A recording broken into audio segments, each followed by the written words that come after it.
Երեք տիկին Ավանեսյան, մենք ընդունեցինք ինչ որոշում ինչի մասին։ Շնորհակալություն մեծարգո վարչապետ, հարգելի գործընկերներ, մենք երեք գրավոր քվեարկությամբ հաստատեցինք ամբողջական փաթեթ օրենսդրական, որի մեջ ներառված է եղել առողջության համընդհանուր ապահովագրության մասին օրենքը եւ հարակից օրենքների նախագծերը։ Եվ ըստ էության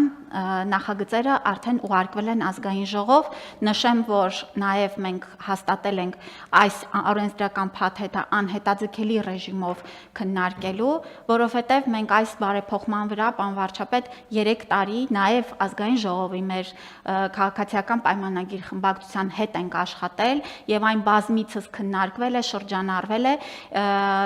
եւ ըստ էության մենք ունենք կոնսենսուս համաձայնեցված նախագիծ, որը իհարկե ազգային ժողովում դեռ որոշակի փոփոխությունների կարող է ենթարկվել։ Եթե թույլ տաք ներկայացնեմ։ Հիմա կասեմ, հարգելի գործընկերներ, ուրեմն այստեղ երկու խնդիր կա, հա, այդ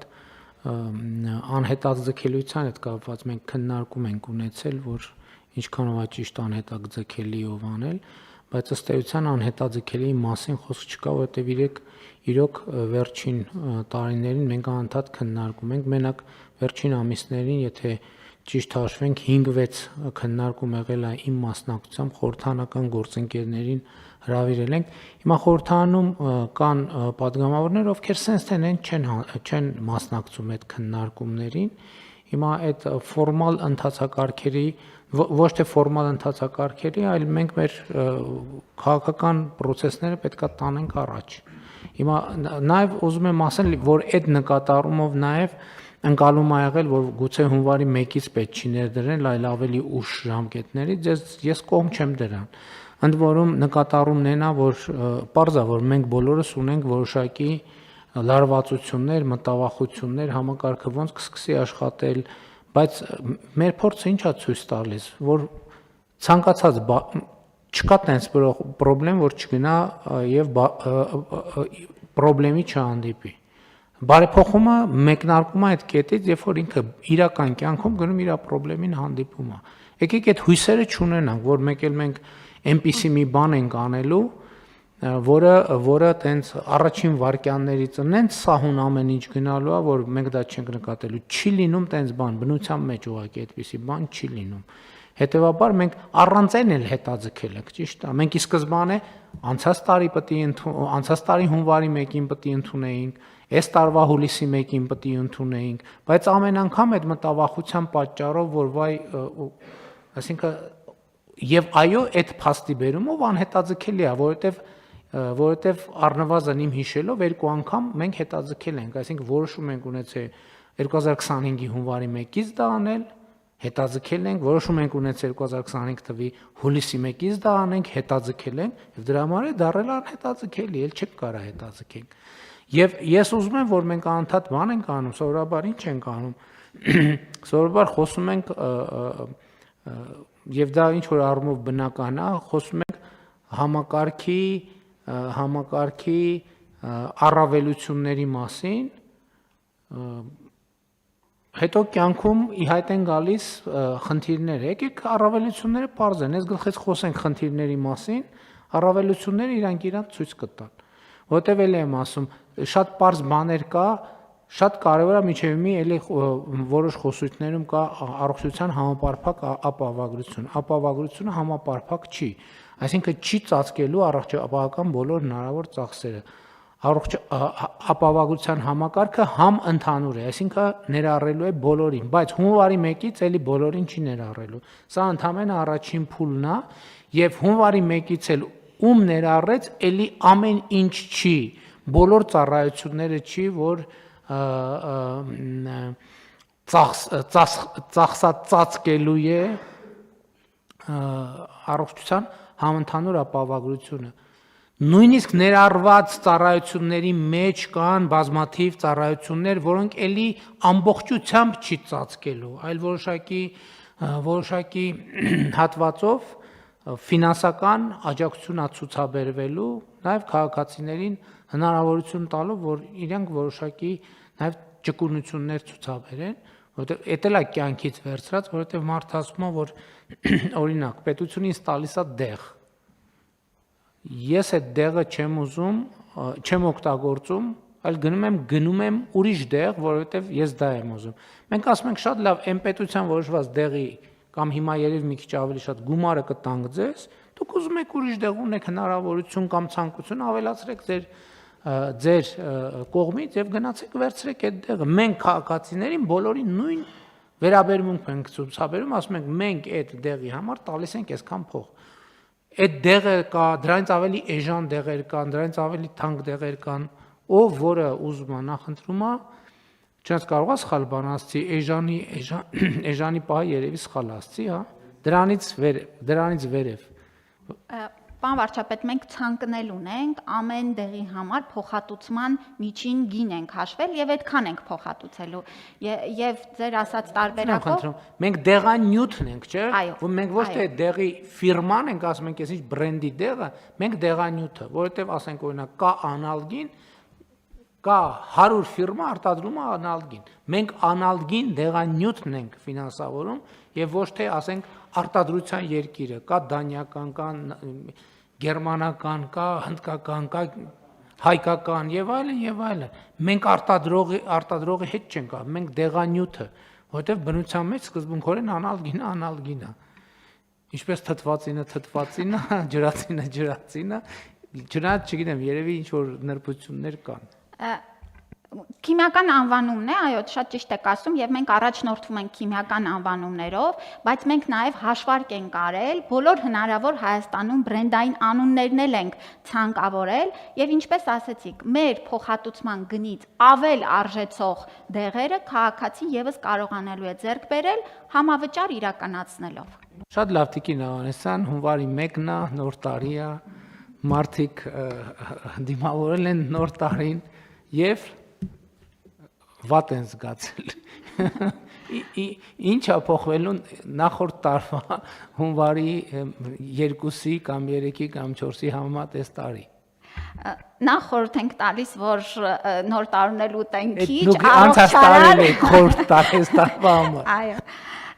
Պարոն վարչապետ, առաջին քայլը լինելու է նախ տարբերակենք երկու խումբ քաղաքացիներ ունենք։ Այն քաղաքացիները, ում համար ապահովագրավճարը վճարելու է պետությունը, եւ նրանք են մինչեւ 18 տարեկանները, 65+ տարեկանները եւ 18-ից 65 հաշմանդամության կարգ եւ սոցանապահության բալ ունեցող քաղաքացիները։ Նրանց համար պետությունը հունվարից արդեն կիրականացնի ապահովագրավճարը։ Մենք ռեգիստրում ներառված այդ բոլոր ճշտումները անելով, ֆիքսելով մեր շահառուին, կտեղեկացնենք նրան շատ տարբեր ձևերով, որովհետև մենք ունենք նաև տարիքային անհատապես անվանապես։ Այո, անհատապես անվանապես մարդը իր էլեկտրոնային հավելվածում կտեսնի, որ շահառու է որպես ընդգրկվել։ Համաձայնությունը տալով արդեն կդառնա ապահովության։ Ինչ էլեկտրոնային հավելված։ Մենք ունենք Armet հավելվածը, պարոն վարչապետ, որը 700,000 հոգի իր հեռախոսում ունի այս պահին էլ։ Բայց հիմա ես օրինակ չունեմ, ինչ պետք է անեմ։ Երևի կոവിഡից հետո ջնջել եք, շատ հեշտ կարող եք նորից հետ բերել։ Հավելվածից բացի կա նաև Այո, բոլորը ունեն։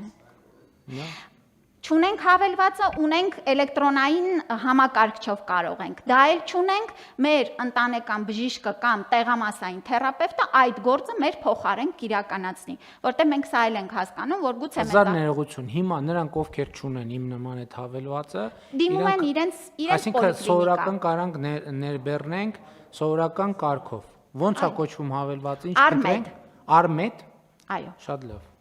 Եվ մենք նաև մեր պոլիկլինիկայի եւ ամբուլատորիաների բուժ աշխատողները մեծահասակներին կզանգահարեն, կտեղեկացնեն եւ իրենք այդ գործը կաջակցեն, որպեսզի մենք ամբողջությամբ ավարտենք։ Գրանցվելուց հետո, ներառվելուց հետո, պարոն վարչապետ, ունենք էլի երկու տարբերակ։ Եթե մարդը անհապաղ վատ է զգացել իրեն, շարունակում է դիմել։ Գնահատական, եկեք հունվարի իրենքին մարդը կամ շատ կերել է, կամ շատ խմել է։ Ու այնքան վատ ազգում, որ բժշկի կարիք ունի։ Ինչ անելու։ Հավելվածն է քաշել է։ Զանգում է շտապօգնություն։ Շտապօգնությունը գնահատում է նրա վիճակը։ Եթե գրանցում ենք շտապօգնության կանչ, շտապօգնությունը կգա, նրան կտեղափոխի հիվանդանոց։ Հիվանդանոց հասնելուն պես, քանի որ սա Ինձ ռեժիմ կա, որ մի րոպե չափից շատ է կերեք ամխում է, ապահովագրությունը դրա հետ գործ չունի։ Չէ, եթե վիճակը հասել է նրան, որ շտապօգնության կարիք կա, այդ պահին մենք չենք դիտարկի, բայց պարոն վարչապետ, հետագայում մենք հիշում եք բոնուսներ ենք սահմանել այդ քիչ ուտելու, այսինքն քրոնիկ շատ խմողների, շատ ծխողների համար, որ բոնուս մալուս համակարգ գործելու է, անպայման։ Բայց հիմա չէ։ Հիմա մենք որովհետև դեռ չգիտենք ով է շատ ծխում, ով է շատ խմում, դա հետագայում կիմանանք։ Հիմա եւ շտապօգնությունը տեղափոխելով հիվանդանոց, էմերջենսի ծառայությունում նրան ապահովագրության շրջանակներում կտրամադրի առաջնային օգնությունը, բուժօգնությունը։ Կարիք կլինի, չգիտեմ, վիրահատության կամ հիվանդանոցային բուժօգնության, եւս այդ հատվածը ապահովագրությունը կփակի։ Բայց եթե նրան Ուղղություն եմ խնդրում։ Հիմա միջև շտապօգնություն գնալու պահը այդ հասկանալի է, շտապօգնությունից դեպի հիվանդանոցային ծառայություն այդ հատվածում շատ են լինում ահազանգեր, միջև հիմա էլ մարդիկ այսօր անում են, նամակներ են ստանում, ես ձեզ նաև բան եմ անում, վերահասցեագրում եմ, որ ասում են դե ով կա հարազատներից, թող գա մի հատ տենանք ստե վճարումների բանի հարց կա եւ այլն եւ այլն։ Հիմա եթե դա առողջապահության ապահովագրության ծածկույթ է, մենք կարողանում ենք երաշխավորված ասել, եթե ծածկույթ, մենք ասում ենք, որ երաշխավորված ասել, որ մեր քաղաքացին այդ նախադասությունը այլևս չի լսելու։ Եթե ծածկույթը եւ ցուցում է, այո, քաղաքացին չի լսելու կամ լսելու է ձեր ասած համավճարի կտորը, որը եւս պարզ սահմանված է լինելու։ Եթե, պարոն վարչապետ, անձը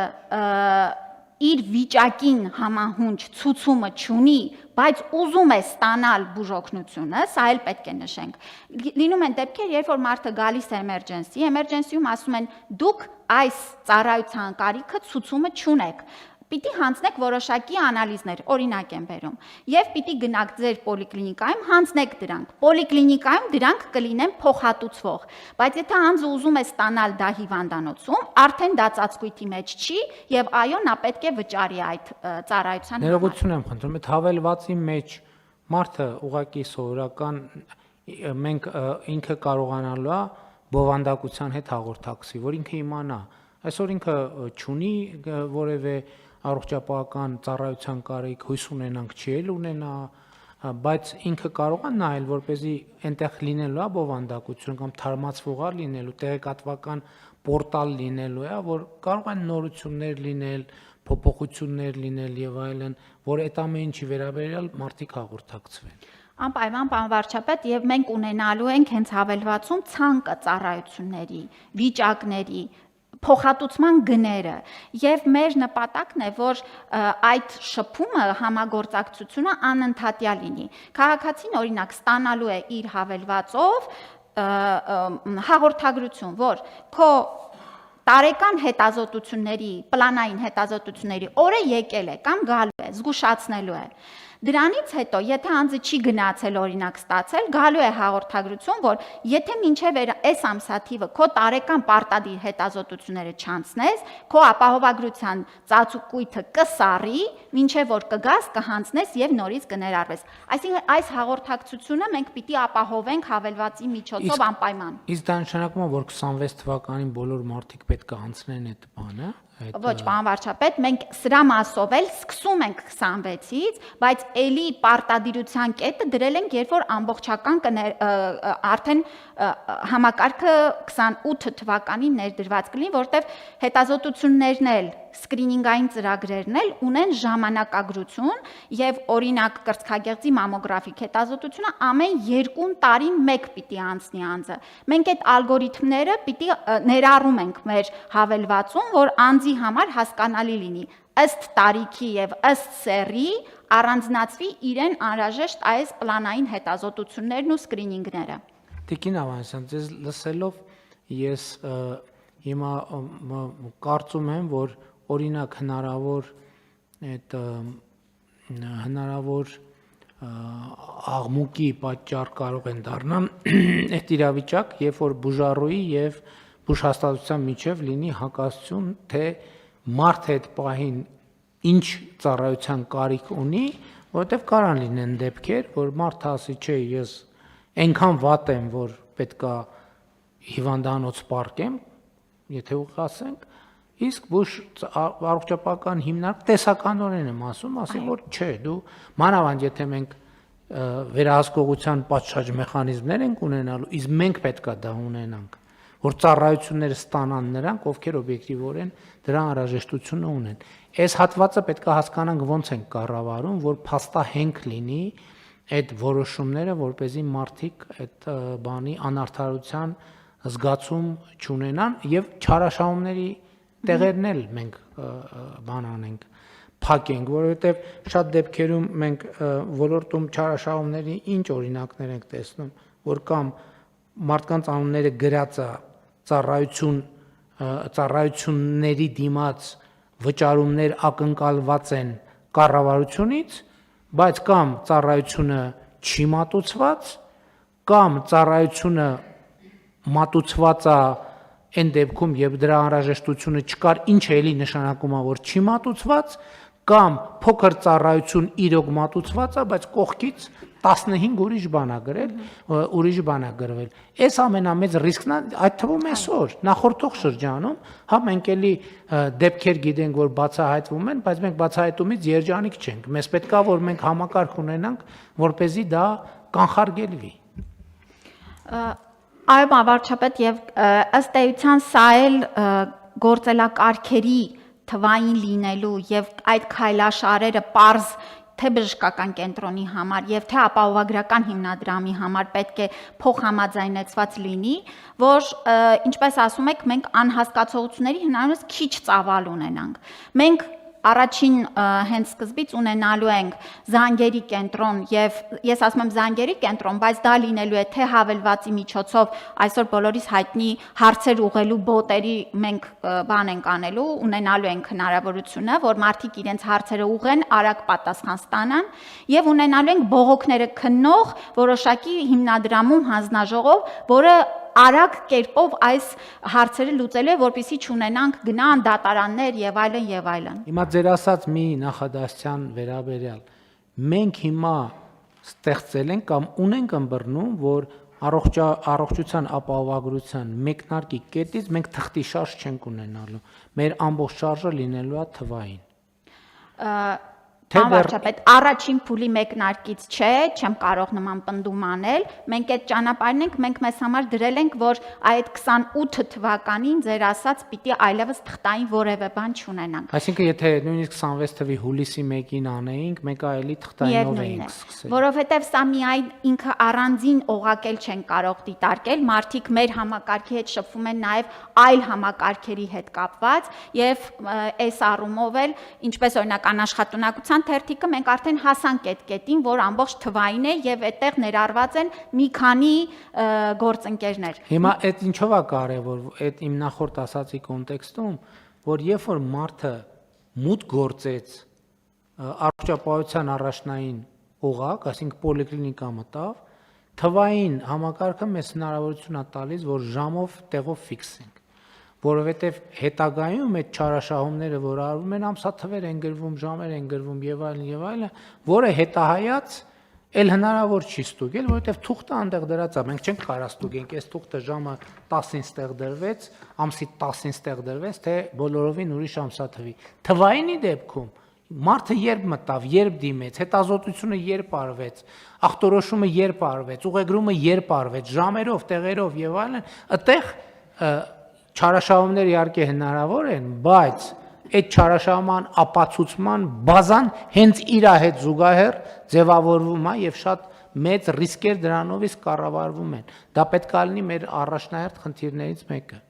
Պարոն վարչապետ, ես ասեմ, որ օրինակ շտապօգնության մասով, տեսեք, առաջ բժիշկը գնում էր, թղթով լրացնում էր մարդու վիճակը եւ այլն, հետ էր գալիս ու սկսում էր այդ ինֆորմացիան տեղափոխել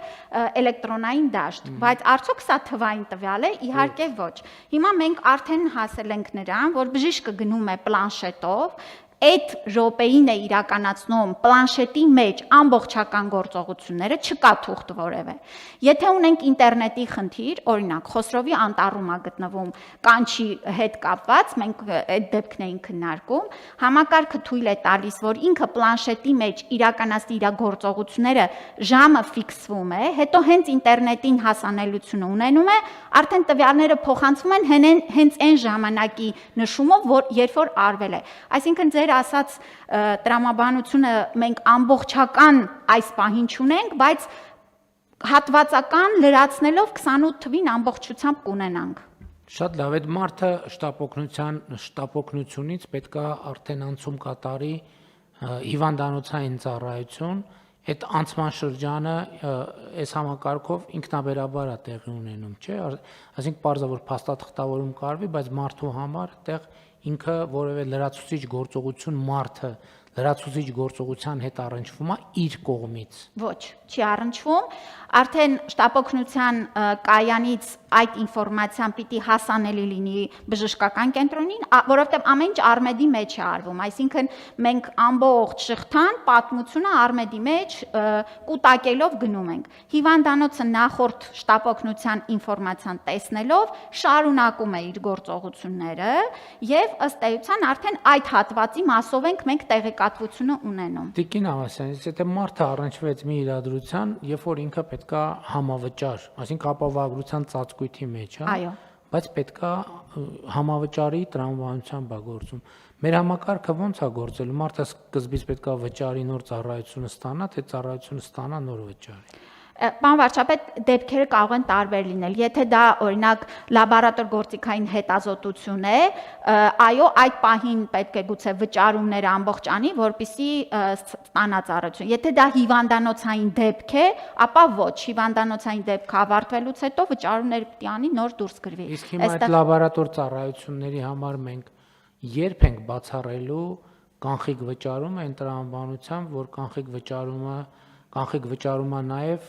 տերմինալների միջոցով վճարում, այսինքն տերմինալի միջոցով վճարումը անկանխիկ վճարում չի։ Անկանխիկ վճարումը կամ քարտով կամ հեռախոսի հավելվածով։ Մնացած բոլոր վճարումները մենք պետք է համարենք կանխիկ, որովհետև երբ որ մարդը վճարելիս փողի կպնում է թղթի, դա կանխիկ վճարում է, կապ չունի ում է տալիս, ինչ տարբերություն մարդու է տալիս, թե ապարատի։ Էդ էլ ես ուզում եմ վերադառնանք, որովհետև երբ որ մենք այն ժամանակ անկանխիկի մասին մտածում էինք, հետո պարզվեց իրականացրել ենք, բայց մեր պետական մարմինները հասկացել են, որ օրինակ բանը տերմինալը բանը անկանխիկ է։ Անկանխիկն է, որ մարդը թղթի չի կպնում, այդ վճարեց, երբ որ բանի ինչ էր անունը, թղթադրամի կպնում է, ուրեմն այդ կանխիկ վճարում է։ Անկանխիկն է, որ կամ հավելվածից ցա վճարում կամ կարճ ասած թղթի չի կպնում ինքը, երբ որ թղթի կպավ այդ կանխիկ վճարումը։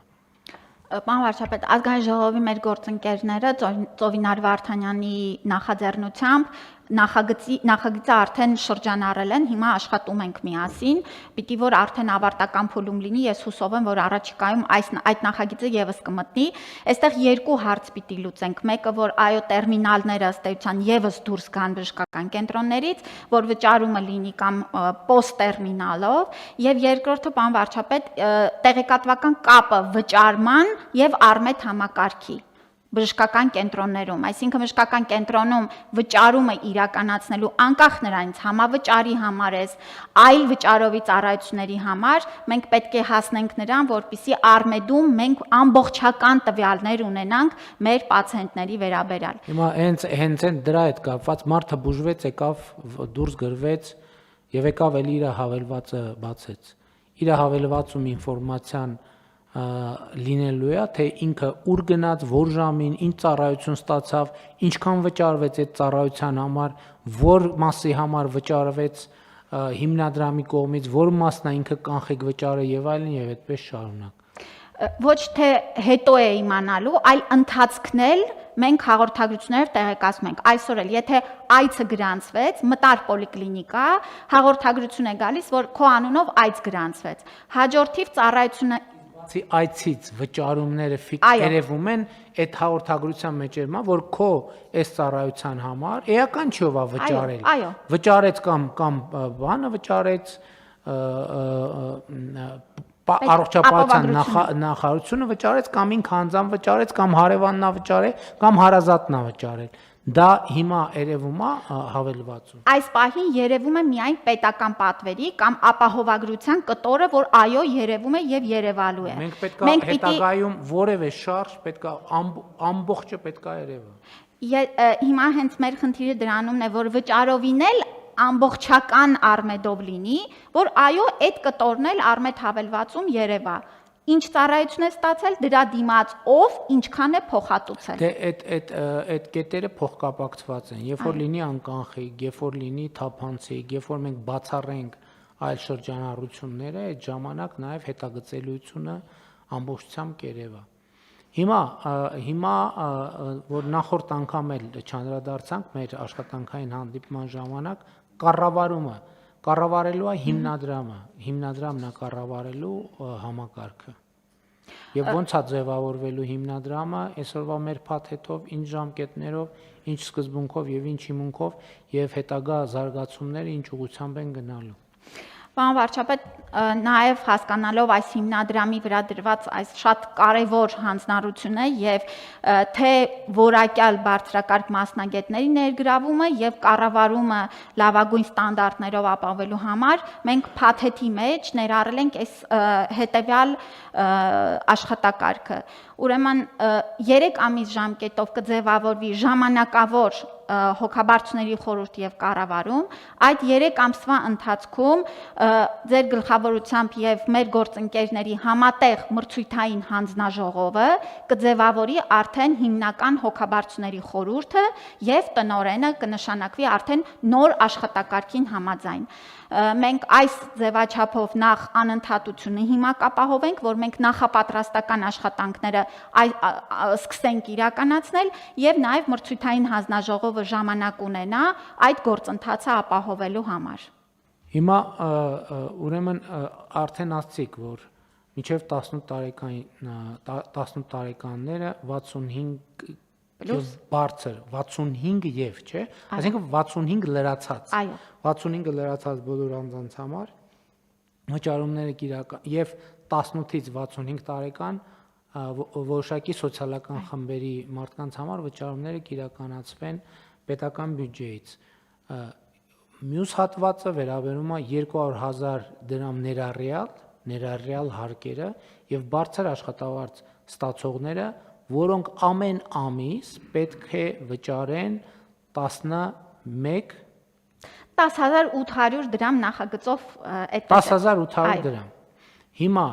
էդ էլ ասենք, որ մենք նաև փաթեթով այդ փոփոխությունը արեցինք զինծառայողների ապահովագրության հիմնադրամի համար նախատեսված գումարների որոշակի մինչև որ աշխատավարձը մինչև 1 միլիոն է։ Այո, մինչև 1 միլիոնը համահարթեցնում ենք 1000 դրամ եւ բոլորի այն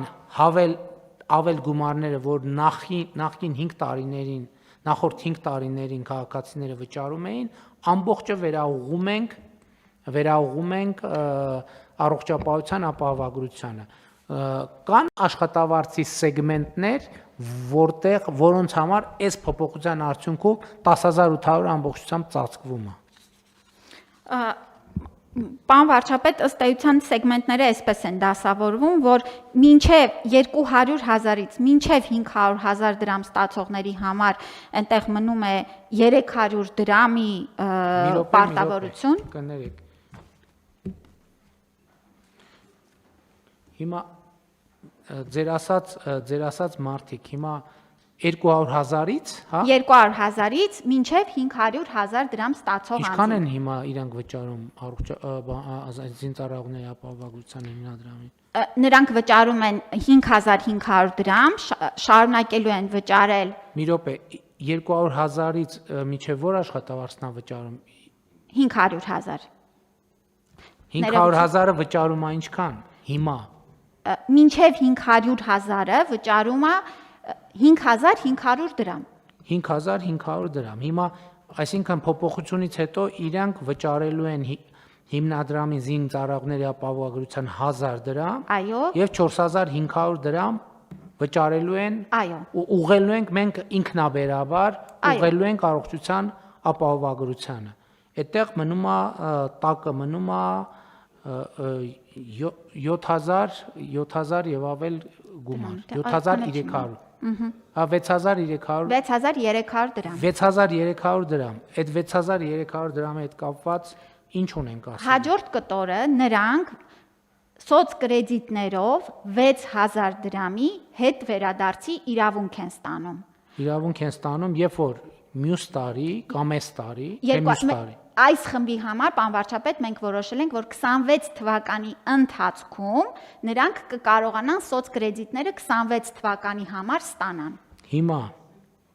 սոցկրեդիտը 26 թվականի համար այդ նշանակում է որ քաղաքացին կարող է մինչև օրենքով սահմանված ժամկետը մայիսի 31-ներ համընդհանուր հայտարարագիր լրացնելու ով է հիշում Հիմա տարվանը նոյեմբեր էին կարել, մյուս տարվա համար երբ է։ Նոյեմբեր է, էլի նոյեմբեր է։ Այսինքն մինչև նոյեմբեր քաղաքացին կարող է համընդհանուր հայտարարագիրը հաստատել, իր համընդհանուր հայտարարագիրը հաստատել, բայց մինչև այդ ինքը պետքա վճարած լինի չհերիքող 6300 դրամը, ամիսը 6300 ամիսը 6300 դրամը պետք է վճարած լինի, որից հետո այդ սոցկրեդիտը հետ կստանա, հա, ճիշտ է։ Այո, պարոն վարչապետ։ Այսինքն կստացվի, որ ամբողջ 11800 դրամը վճարվեց դուրս եկավ։ Այո։ Շատ լավ։ Հաջորդ սեգմենտը 300 դրամ է մնում տակը։ 300 դրամ է մնում, այո։ Բա 6000 մի րոպե, ներողություն։ բա միջև այդ սոցկրեդիտը, իմիջիայլոց հայտարարագիրը կարող են լրացնել հունվարի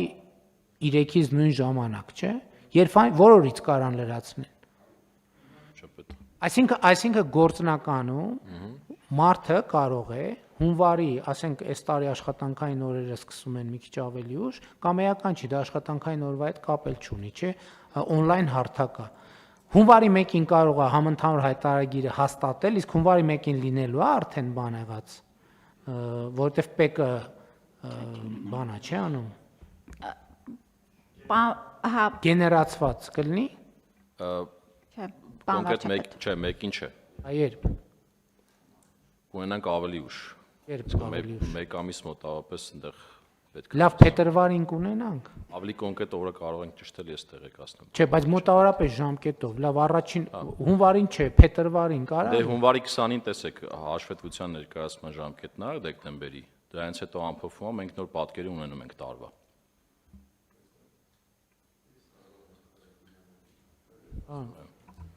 Կինա Օնեսյան, խնդրում եմ պարզաբանեք, մի բան այդքան պարզ չի։ Հունվար, դա փետրվարի 10-ին կներկայացնի 2025 թվականի հայտարարագիրը, որի համար դեռևս ապահովագրական վճարներ կատարված չեն։ Ինչպես է հետ ստանալու ձեր ասած 6000 դրամը։ Դե այդ նշանակում է, որ տարվա ընթացքում պետքա վճարի, որ հետո հետ ստանա։ Մենք այստեղ պարոն վարչապետ, երբ որ անձը ընդգրկվում է ապահովագրության համակարգ, մենք հաշվարկային փաստաթուղթը նրա վճարման կարող ենք այնպես անել տեխնիկապես, որ ըստ էության ամբողջական գումարը կֆիքսվի նա ինչքան պետք է վճարի եւ 25 թվականի Պարոն վարչապետ, մենք քննարկել ենք, որ 2026 թվականի համար այդ գումարը կսուբսիդավորվի կառավարության կողմից եւ այդ ինչ որ Տիկին Ավանեսյանը ներկայացնում է, արդեն կլինի 27 թվականին։ Այո։ Դա քննարկել, բայց դա այս փաթեթի մաս չի, առանձին որոշումը, որը Շատ լավ, շատ լավ։ Հիմա ոնց որ մենք ասել ենք, պայմանավորվել ենք, այս առաջին հատվածը զինծառայողների ապահովագրության հիմնադրամի փոփոխությունը փաթեթի մեջ կլինի, չէ՞։ Այս օրենսդրական փաթեթի մեջ կա։ Մնացած հատվածով մենք կսուբսիդավորենք 26 թվականը, որպեսզի 27 թվականից արդեն քաղաքացին վերցնի այդ գումարը, սկսի վճարել եւ արդեն մեր ասած սխեման կգա, բան կլինի, կսկսի իրար հետ աշխատել։ Չէ, ո՞նց են կրկնակի տալու։ Եթե հիմա սուբսիդավորում ենք, հետո մեր սուբսիդավորած գումարը Չէ, ինքը այն ժամանակ արդեն 27 թվինն է վճարելու, 26 թվինը չի վճարելու։ 27 թվինն է վճարելու, այսինքն ինքը 27-ին փաստացի, երբ որ փետրվարին կլինի, ինչ այլոց, պարոն Հակոբյան, եկեք դրա մասին էլ մտածենք, թե հնարավորինս ես հասկանում եմ, որ տվյալների մշակման համար ժամանակ է պետք, բայց եթե կարող ենք օրինակ հունվարի վերջ, փետրվար արդեն համակարգը գեներացնել եւ հասանելի դարձնել, այդ ավելի լավ է, որպեսզի նախ բյուջեի ծախսի առումով, որպեսզի տենց հուսուն միանգամից չլինի, որովհետեւ երբ որ բերում ենք մի կուլմինացիա ենք ստեղծում, այսինքն ինչքան սկզբից փակում ենք, այնքան ավելի կուտակումը մեծանում է, այդ խնդիրը լուծենք։ Հիմա այս մասով պարզ է, մեզ հասկանալի է ամեն ինչ պլանավորված։ Թույլ կտակ հաջորդ սեգմենտն էլ ներկայացնեմ 500-ից արդեն 1 միլիոն դրամ աշխատավարձ ստացողների համար զինապահին ուղղվող գումարները կազմում են 8500 դրամ, կշարունակեն վճարել 1000 դրամ, մնացած 7500 դրամը կուղղեն առողջության ծախսին։ Եվ այս սեգմենտի համար սոցկրեդիտների վճարը կշարունակի մնալ ամսական 4000 դրամ, այսինքն մենք իրենց կշարունակենք այն նույն քաղաքականությունը, ինչ որ այսօր կա։ Եվ 1 միլիոն դրամից ավել ստացողները չեն ունենա զինապահից արդեն խնայություն, որտեղ կշարունակեն 15000 դրամը վճարել եւ կունենան 4000 դրամի սոցկրեդիտներով հետ վերադարձի հնարավորությունը։ Բայց մյուսների համար է սոցկրեդիտի քաղաքականությունը ըստ էության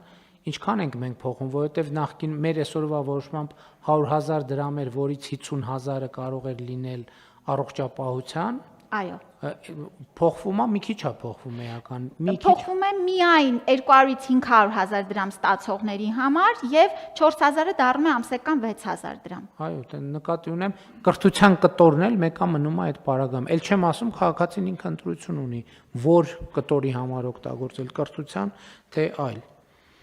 Շատ լավ։ Ըստ էության անցանք թեմաների վրայով։